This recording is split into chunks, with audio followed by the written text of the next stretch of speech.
का कहनी आप? आपके बच्चा चुरावे खातिर पैसा दिहल गई रहल?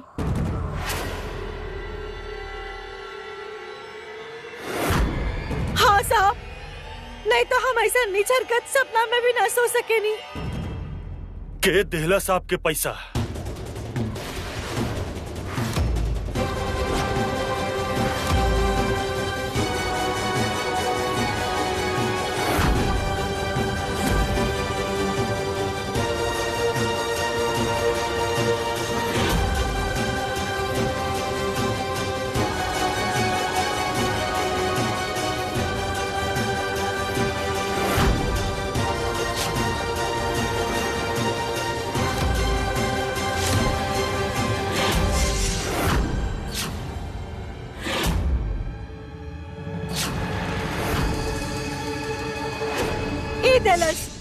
ई पैसा दले रहनी हमरा के बच्चा चुरावे खातिर।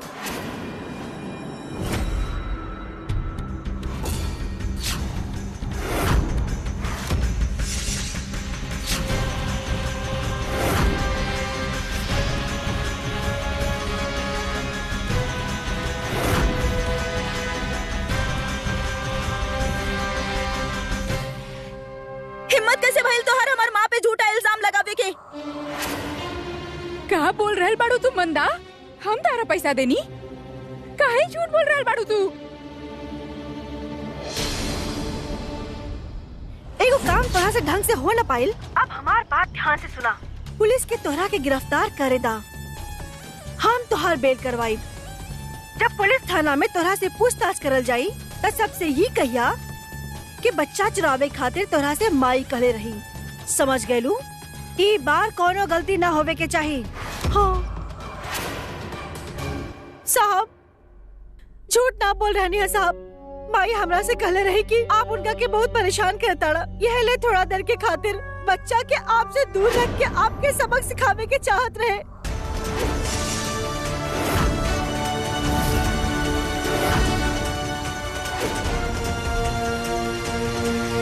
पता ना इस सब बात पर यकीन करे खातिर हमके अब तक तकलीफ काहे होखेला। मल्हारी औरत झूठ बोल रहल बिया।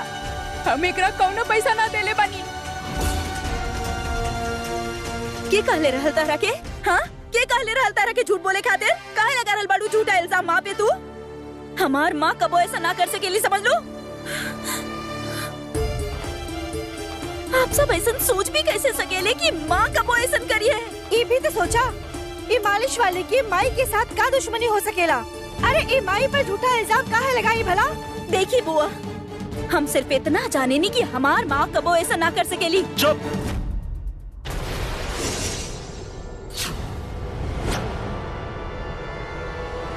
मुंह बंद रखा अपन।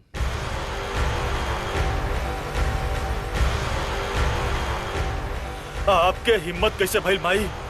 मल्हार, तारा सच में लागता हम इतना नीच हरकत कर सकेनी? इतना सालन से तू जानेला हमके मल्हार? लगल तो हमके ई भी ना रहल कि आप संपदा के कोनो गैर मर्द के साथ भागे में होकर मदद करा।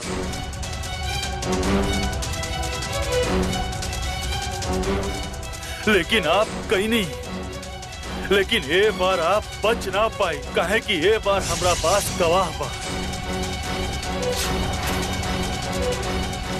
शांति बाई।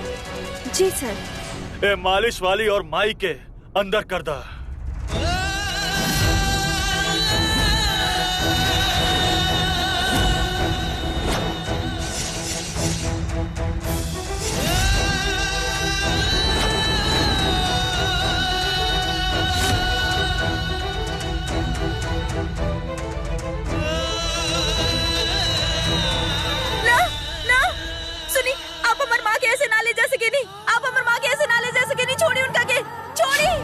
मल्हार जी, आप वो औरत की बात पे यकीन कैसे कर सकेनी? आपके सच में लगेला कि माँ पिल्लू की जान की खतरा में डाल सकेली? पिछला कुछ दिन में हमें सब बात जान चुकल बानी कि तू माँ बेटी सब कुछ कर सकेलू। शांति भाई, आप सुननी ना हम का कहानी? ना ना ना, माँ के छोड़ दी, प्लीज माँ के छोड़ दी। हमारी माँ को चोरा गए बाड़ी। साहब, ड्यूटी के आड़े के हुआ आए तक का करे के चाहिए, ये भी हमके आपके बताओ के पड़ी।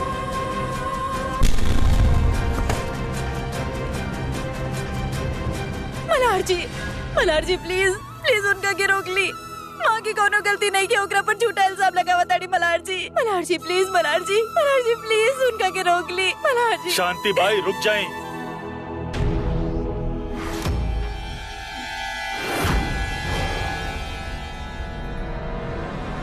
मल्हार, कहीं तू माई के माफ करे के तो ना सोच रहा ना? आई बच्चा की ये हालत माई की वजह से भइल हा। आवाज धीमा रखी।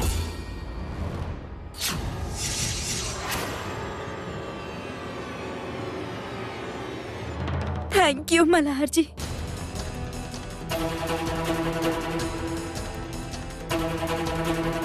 सजा तो माई के मिल के रही, चाहे वो जेल जाके होके या फिर यह घर में। माफी के तक कोनो गुंजाइश पा ही ना। सजा? हाँ सजा। गुनाहगार के सुधारे खातिर सजा तो जरूरी होखेला ना। लेकिन मल्हार जी, माँ मुजरिम नहीं की, उनकर कोनो गलती नहीं के। मल्हार जी हमके सजा मंजूर बा।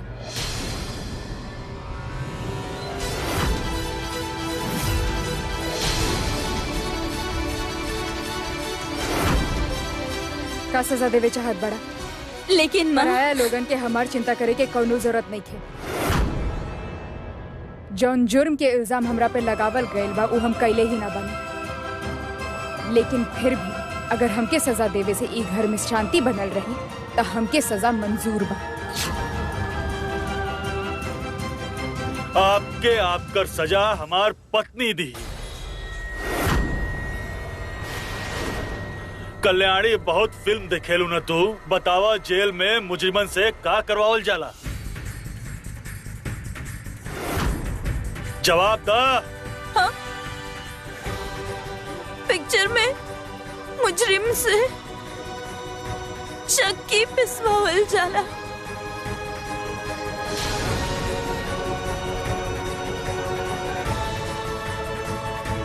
शांति बाई, माई खातिर एगो चक्की के इंतजाम करी।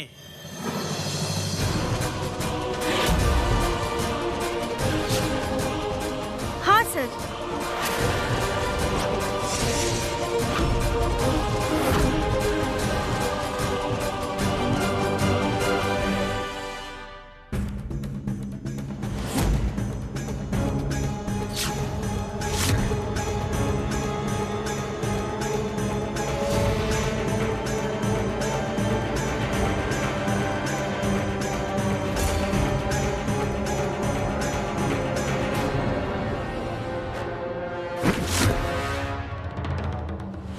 कल सवेरे हमारा आंख खुले से पहले गेहूं पिस जाए के चाहिए। और अगर आपके सजा पूरा ना भइल तो जेल जाए खातिर तैयार हो जाए।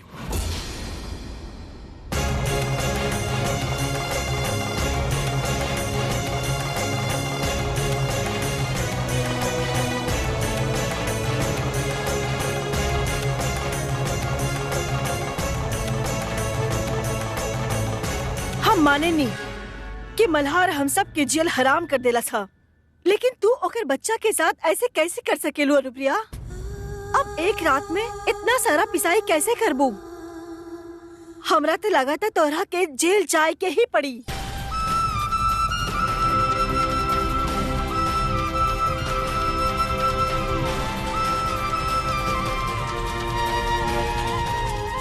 माँ, गोदावरी, कुछ लोगन से कह दा हमके केहू के मदद के जरूरत नहीं है। कल्याणी, आपन कमरा में जा और गलती से भी माई की मदद करके कोशिश करबू ना तो मल्हार के गुस्सा तो जाने लू।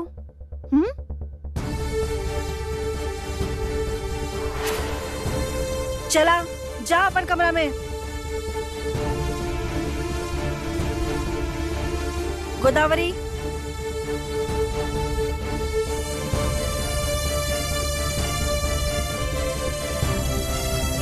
चला भाई काम पे लग जा। हमरा तो बहुत नींद आवता। करा अपना काम।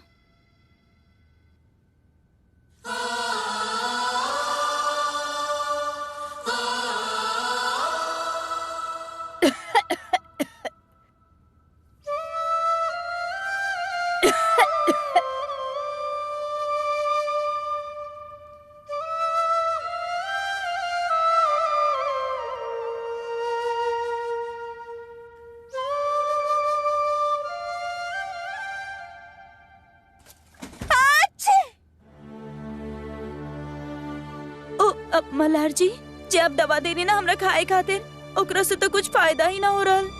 अच्छे ठीक रुके ना रहल। तो दूसरा डोज ले ला। जब तक तोहर तबीयत ठीक नहीं हो जात कोनो दूसरा कमरा में जाके सुता। हमने की चाहत कि तोहरा वजह से हमार बच्चा की तबीयत खराब हो गई।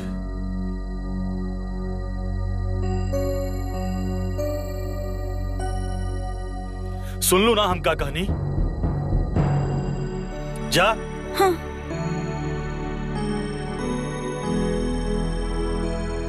हमरा कमरा से बाहर ना निकलती तो हम माँ के मदद कैसे करती।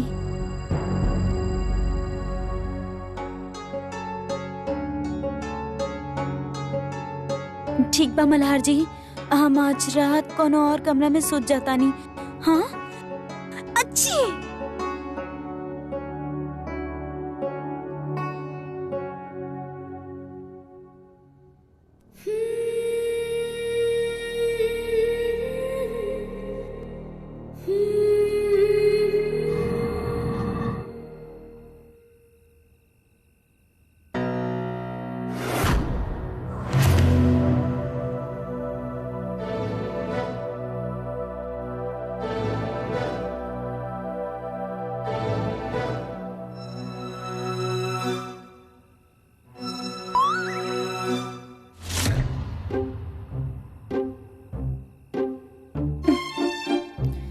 हमरा ऐसा कहे लगल जैसे कि हमरा के मारलस। का हो गइल पल्लवी, तू ना कुछ भी सोचे लगल बाड़ू।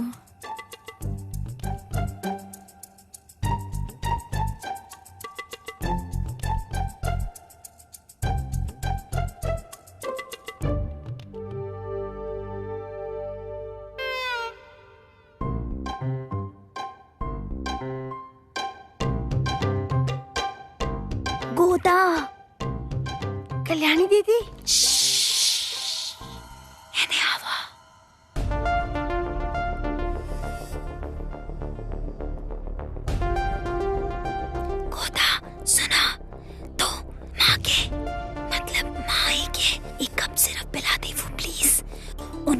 बहुत खांसी हो रहा बा और ना तो जाने लो कि वो हमारा हाथ से तो पी है ना, और हमरा के डर बाकी चक्की के काम के वजह से उनकर खांसी और बढ़ जाई, तो उनका प्लीज ही पिला दा। ठीक बा। और हाँ सुना, 4 भर के ढक्कन पिलाइया, ठीक बा? 4। और अगर ना पिए ना तो जबरदस्ती पिला दिया, लेकिन पिला के आइया। ठीक बा। ठीक बा, धीरे से।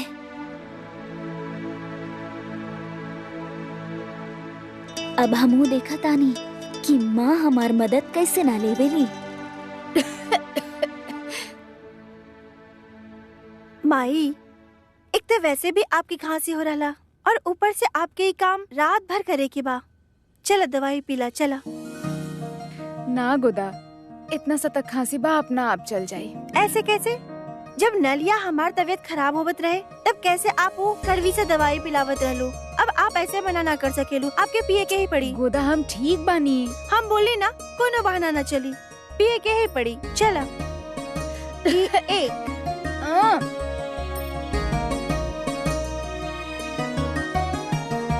ये 2 सर,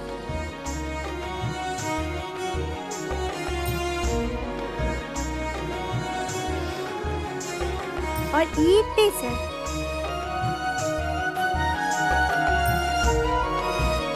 अरे अब बस भी कर, कितना पिलाईबू? नहीं देखिया, एकरा से ना तोहार खांसी डर के मारे भाग जाई। देखा, 4 4 4।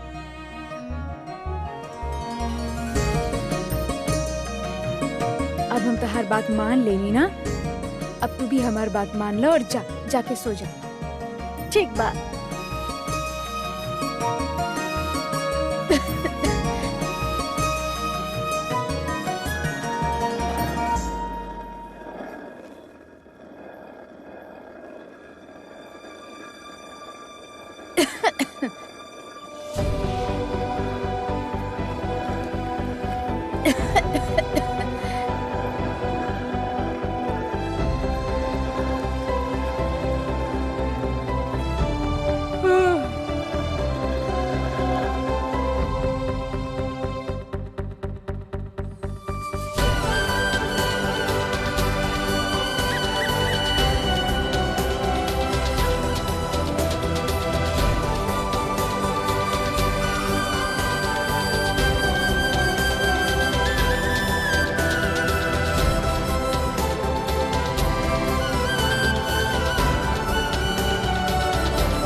सॉरी माँ, तहरा सुलावे के हमरा पास कफ सिरप से अच्छा दोसर कोनो रास्ता ना रहे।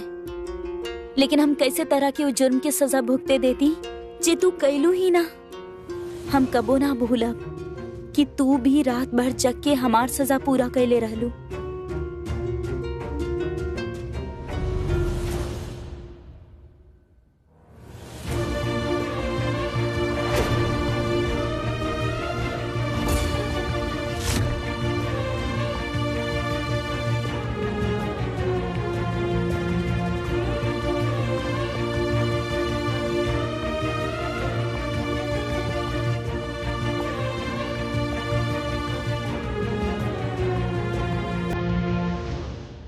आज तारा के मिलल सजा हम पूरा करब।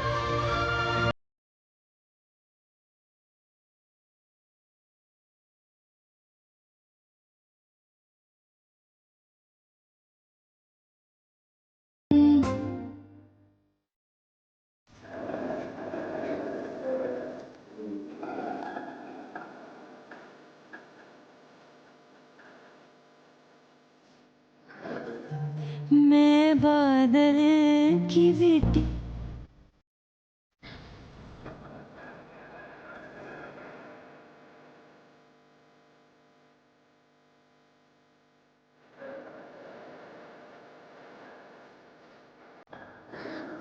दो पल का पल, दो पल की पाली, होठों सजी है जगह मेरी चोली। उफान कर चली मैं सागर। चला, लाइफ में कबो जेल जाए के पड़ल तो ओकर प्रैक्टिस आज ही हो जाई।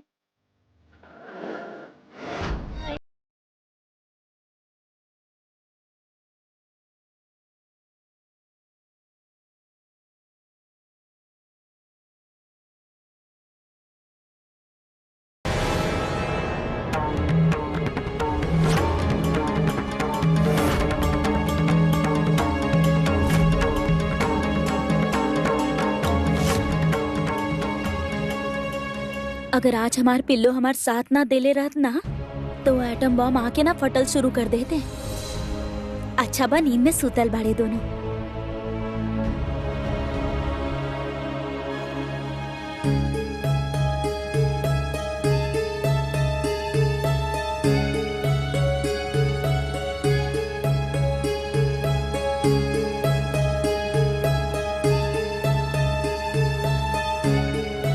प्लीज पिल्लू ऐसे ही सुतल रहिया ताकि अगर मल्हार जी की नींद खुल भी गई तो बिस्तर छोड़ के जा ना सकी है।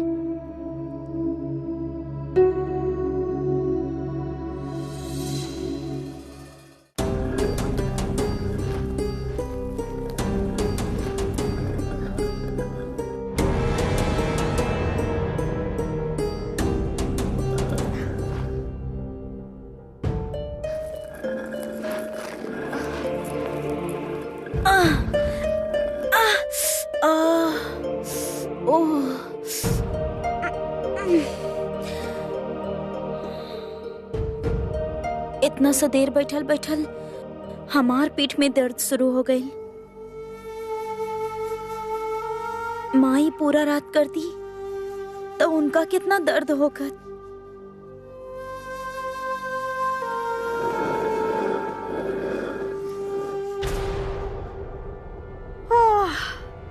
जाके देखी तो सही, माई काम कर रहनी हा या घोड़ा बेच के सुत रहनी हा।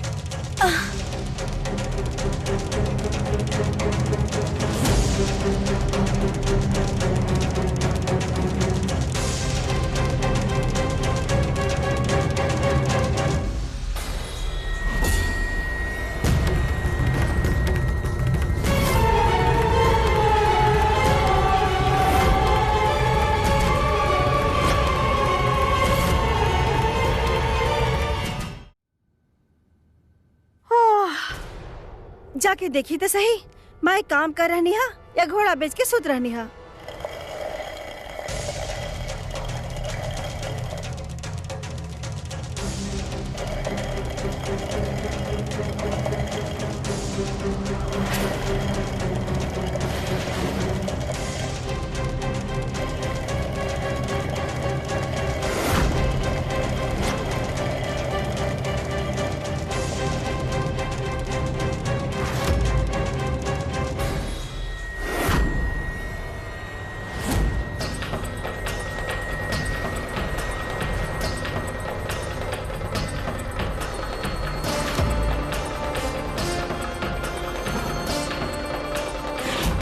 अरे वाह, माई तो खर्राटा मार के सूतल बा।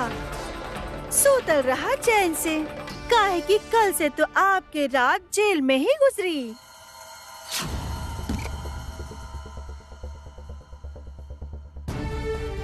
चला अच्छा बा, मल्हार जी और पिल्लू दोनों गहरी नींद में सुतल बाड़े।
मल्हार, मल्हार,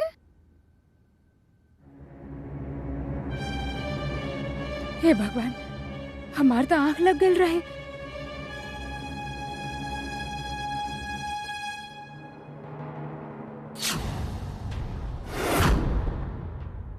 तब फिर ई गेहूं के पिसलस। माई तो सारा गेहूं पीस देलस, लेकिन ये कैसे हो सकेला? Good morning. गुड मॉर्निंग माँ।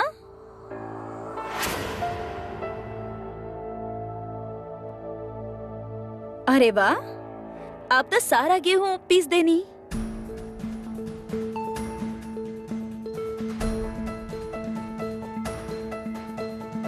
का बात बा कल्याणी, बड़ा सुंदर दिख रहल बाड़ू आज।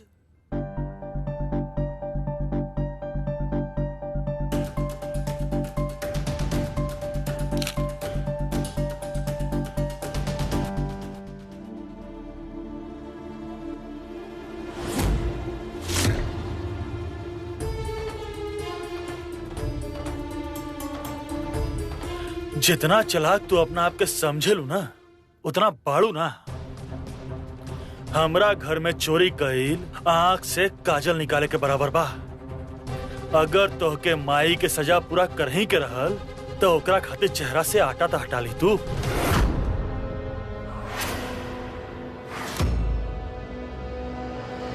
अच्छा, तो अब पता चलल कि कौन सा दूगो हाथ मिलके ताली बजाइलस ह। का? अरे अब भी ना बड़ा शक करेले मल्हार जी। सारा पुलिस वाला ऐसने हो खेले का? हम तो किचन में आटा गूंदत रहनी।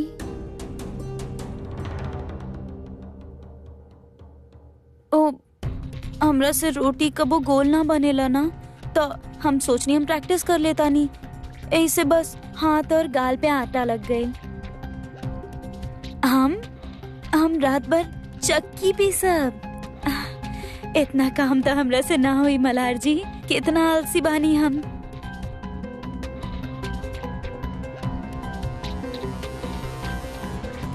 माई आपके सजा पूरा हो गिल बा।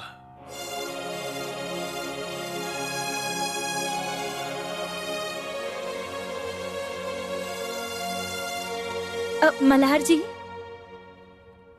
वो फोटोज सेंड करब आप हमरा के? आप बहुत अच्छा फोटोज खींचले। अब ना ना ना मत करी, सॉरी, हम तो ऐसे ही बोलत रहनी।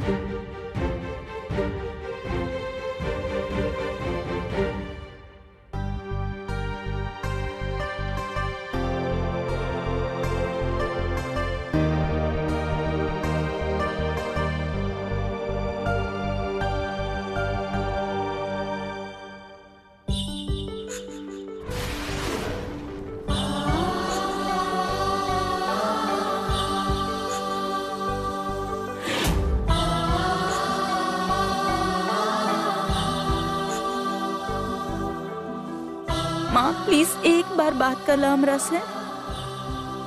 चाह तो डांट ला, लेकिन प्लीज बात कर ला माँ। विवेक, हम कामगारन के तनख्वाह ना दे, तू हमार नौकरी छोड़ के चल जाई। लेकिन बड़ी माई, हमारा लगे खुद पैसा नहीं किए, हम 2 महीने का तनख्वाह कहाँ से दी? अरे लेकिन लागत बा कल्याणी के माई सजा पूरा कर ले लसा। पता ना तू कबो महसूस कर ले बाड़ू की ना, लेकिन ई कल्याणी जब से तुहार जिंदगी में आइल बा ना, मुसीबतन ने हमार घर के पता ढूंढ ले लसा। बड़ी माँ, बाहर कामगार लोग आइल बड़े और बहुत गुस्सा में लगत आड़े। परमेश्वरा,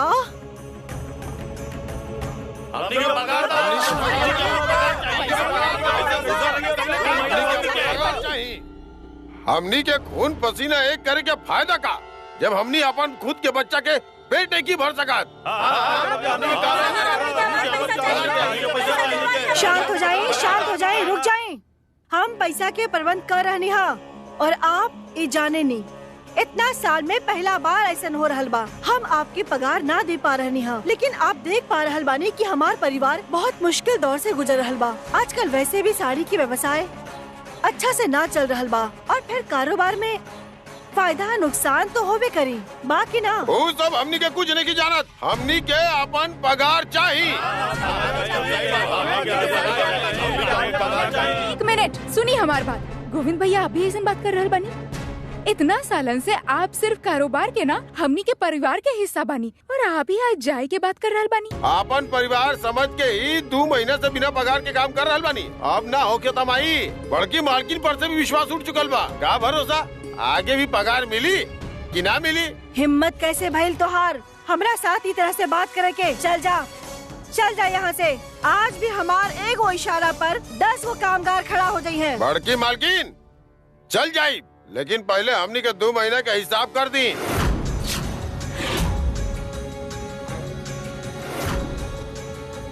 अच्छा भइल, सही वक्त पर मल्हार की तरफ रहे खातिर चल गई नी। कहा सही नाटक कर रहल बा ना गोविंद? नाटक? और ना तो कहा, ये सब तमाशा करे खातिर पैसा दिले बानी हम ओकरा के। अब देखिए तू साड़ी के जौन कारोबार बना, एकरा पे पक्का ताला लग जाए, फिर माई के मजबूर होके इस सब के तनख्वाह देवे खातिर अपन घर के हिस्सा बेचे के पड़ी। हमनी तब तक यहाँ से ना जाई जब तक कि हमनी के पूरा पैसा नहीं के मिल जाए 2 महीना के। का भाई लोग? एक मिनट शांत हो जाई। आज चाहिए का लगा के रख ले बानी आप? अरे कोनो पार्लियामेंट बाकी आप लोग गला फाड़ फाड़ के चिल्ला रहल बाड़े। देखी ऐसे घर के बाहर शोर शराबा करे से ना मल्हार जी के बहुत गुस्सा आ जाला, और उनकर गुस्सा तो आप सब जाने ले ही ना। ऐसे कहता नहीं, आप सब चुप हो जाएं। का भाई काहे शोर मचा रहल बानी आप लोग? मल्हार जी, हम साहब 2 महीना से हमनी सबके पगार ना मिलल बा। कल हमारे बेटी के साखर पोड़ा बा और ओकर तैयारी करे तक के पैसा ना बा हमरे पास। साहब आप ही बताई हमनी एजा काम कैसे करी? माँ जी, का ये लोग सच बोल रहल बाड़े? का सच में ये लोग के 2 महीना का पगार नहीं खे मिलल? आप लोग एगो काम करी, आप लोग पुलिस थाने आई और माँ जी के परिवार के खिलाफ एगो रिपोर्ट लिखवाई। हम सख्त से सख्त कार्रवाई करब।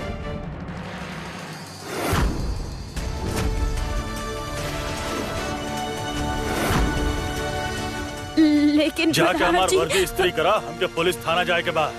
प्लीज मल्हार जी। सुन लो ना हम का कहनी।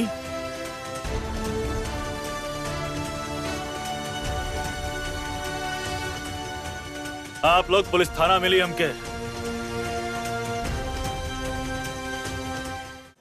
बात बात पे गुस्सा, बात बात पे गुस्सा करत रहले मल्हार जी हमरा ऊपर। अगर एक दिन हमरा के गुस्सा आ गइल ना तो हमार गुस्सा के डर की वजह से ना मल्हार जी बिस्तर के नीचे छुप जाइए। मल्हार जी सॉरी, प्लीज प्लीज गुस्सा मत करिए। हम तो ऐसे ही बस। मल्हार जी घर वालन के खिलाफ पुलिस कंप्लेंट मत दर्ज करवाई। वो लोग वैसे भी कम तकलीफ झेल रहल बाड़े का।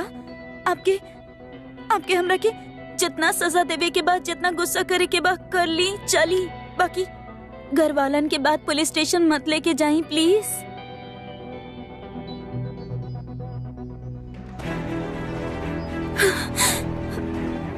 तू भी स्वार्थी, तोहार घर वाले भी स्वार्थी। पगार ना मिलला पे एगो औरत अपन बेटी के शादी के रस्म ना कर पाई, समझ सकेलू का हो सकेला? मल्हार जी प्लीज थोड़ा टाइम दे दी घर वालन के पैसा अरेंज करे खातिर। वो लोग पक्का पैसा अरेंज कर ली हैं और हमनी के घर वाला इतना बुरा नहीं खे कि पैसा के वजह से केहू के शादी टूटे दी है। अच्छा, बुरा नहीं खन तोहार घर वाले? हमार मतलब वो न रहे। चुप। जौन काम तोहके दिहल गइल बा उ चुपचाप करा। वर्दी के स्त्री अच्छा से होके के चाही।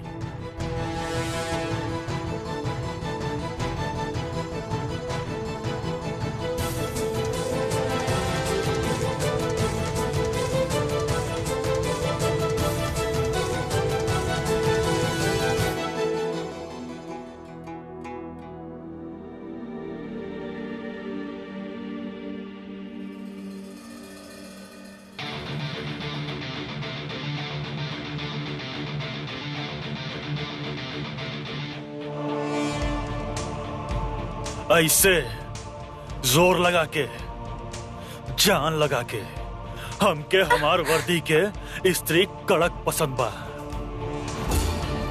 देख के मेडल बचा के जल जाई। ई वर्दी, ई मेडल बहुत ही मेहनत से और बहादुरी दिखा के मिले लाई। ठीक से करा। हम फ्रेश होके जा रहल बानी। जब तक वापस आई वर्दी ठीक मिलेगी चाहिए।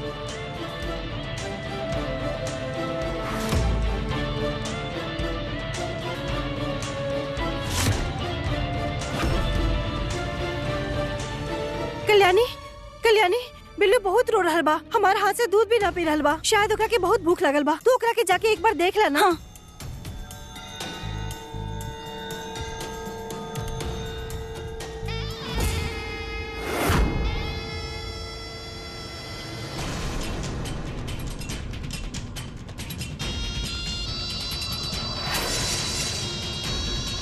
अब मल्हार के लागी की कल्याणी ओकरा से बदला लेवे की खातिर ओकर वर्दी के जला दिलस।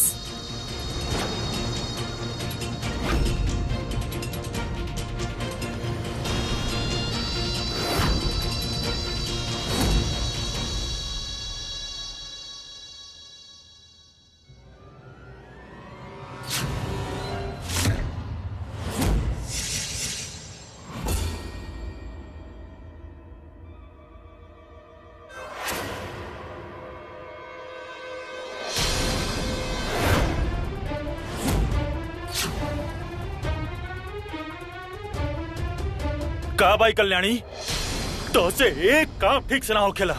इतना लापरवाह तू कैसे हो सकेलू? तो के बतौले रही ना ये वर्दी की का अहमियत बा हमरा खातिर, और तू वही के जला दिलू। जान के कर रहल बाड़ू ना तू ही काहे कि हम तारा घर वाले के खिलाफ रिपोर्ट लिखोले बानी, तो ओकर बदला तू हमसे ले रहल बाड़ू। मल्हार जी हम इस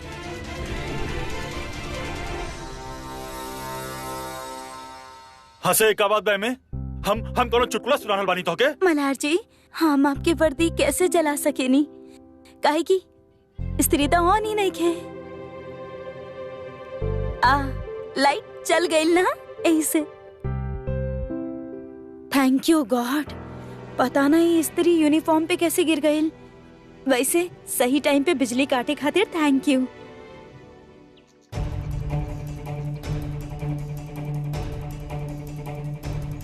आज तक कल्याणी के हम बचा लेनी।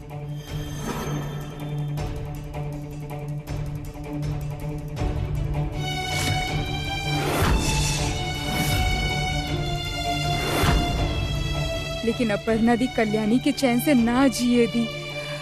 समझ में ना आ रहल बा का करी।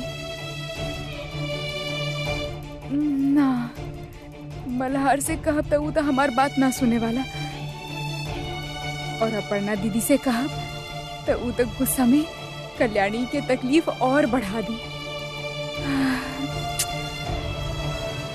पिल्लू, हम ना कबो भी पूरा सच्चाई सुनले बगैर तरह ऊपर कबो ना चिल्लाए, कबो गुस्सा ना करब। आपके ना बोलत रहनी, हम तो पिल्लू से बात करत रहनी। कुछ कहानी हम तो के हाँ ज्यादा नहीं खूब बोले लागल तू। मल्हार जी प्लीज थोड़ा वक्त दे दी घर वालन के पैसा अरेंज करे खातिर। कल्याणी, हमार काम तो हमके मत सिखावा, समझ लू ना। लावा हमके दा।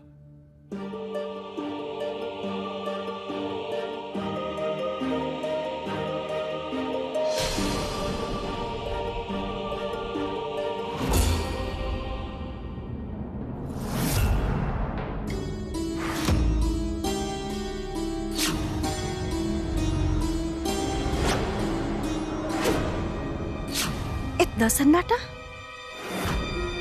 एकर मतलब कल्याणी के जरूर अच्छा खासा डांट पड़ल हुई मल्हार से।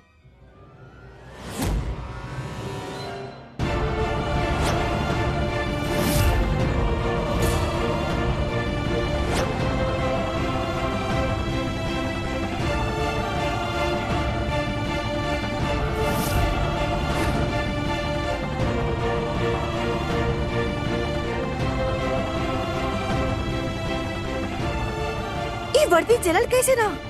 और कल्याणी के डांटे के बजाय मल्हार तो होकर करीब जा रहा बा। कल्याणी, रसोई की सारा काम बाकी बा, आज खाना बनी भी कि ना?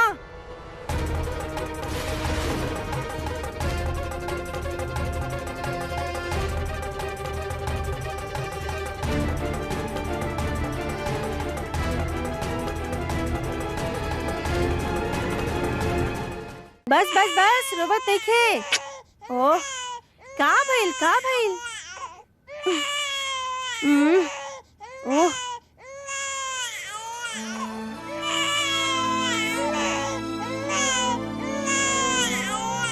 हाँ दीदी, पिल्लू के शायद नींद आ रहल बा। हाँ पता बा, एगो बच्चे के हमू बड़ा कहले बानी और ओकरा के हम खुदे पैदा कर ले रही। आपकी तरह हमरा के मुफ्त में ना मिलल रहे बेटी। कल्याणी हमार बेटी ना बिया। अच्छा, तू दोनों के नौटंकी ना हमरा तो समझ से बाहर बा। हमके पता बा मल्हार और कल्याणी के शादी से आप नाराज बानी, हम भी कहाँ खुश बानी, लेकिन अब हमनी के उनकर जिंदगी में दखल अंदाजी ना करे के चाहिए। उनकरा जैसे जिए के बा वैसे जिए दी। हमनी के ना ही उनकर कौनो मदद करे चाहिए और ना ही उनकरा खातिर मुश्किल खड़ा करे के चाहिए। का कहलू? मुश्किल है? और क्या खड़ा कर रहा है मुश्किल? ई पहेली में करल गई बात हमरा के समझ में ना आवेला।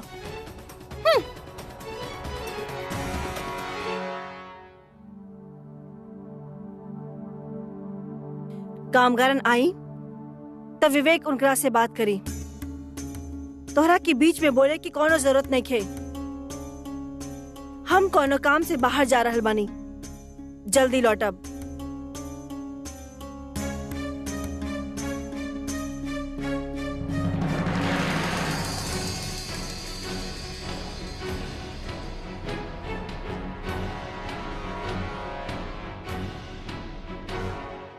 चली।